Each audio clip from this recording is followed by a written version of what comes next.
Dépréciation de l'ariary. Les précisions de Hugues Johnson. Face à la dépréciation de l'ariary, l'économiste Hugues Johnson estime qu'il faut raisonner en termes de revenu national disponible. Écoutons ses propos. Si nous n'avons pas de devise et si nous voulons acheter des choses à l'étranger, c'est-à-dire importer des choses, le taux de change va toujours dégringoler. Il y aura toujours une dépréciation monétaire. Je crois qu'il faut peut-être raisonner en termes de revenu national disponible, c'est-à-dire qu'actuellement les transferts en provenance de l'étranger sont déficitaires puisque on attend toujours la venue de ces financements à l'étranger, mais ça n'arrive pas. Donc il y a une certaine demande, par exemple, en termes d'importation, en termes de consommation de biens extérieurs, et nous ne les avons pas. Donc c'est la raison pour laquelle l'ariary ne cesse de se déprécier.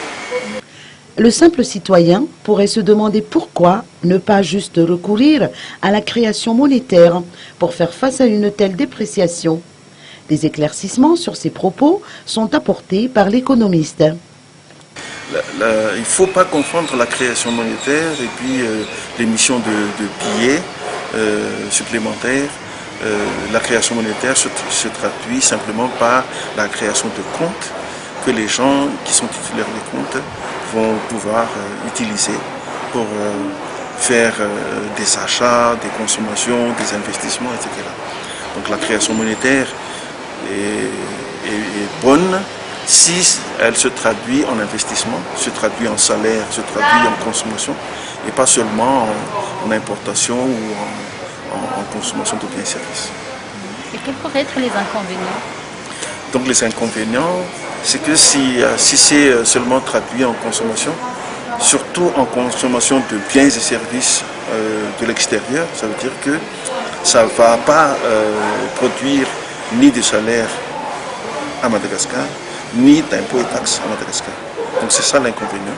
Mais si ça se traduit en impôts et taxes et en salaire, ça va être traduit en consommation de biens et services à Madagascar. Donc en impôts, par exemple, taxes sur la valeur ajoutée de cette entreprise, ça c'est productif.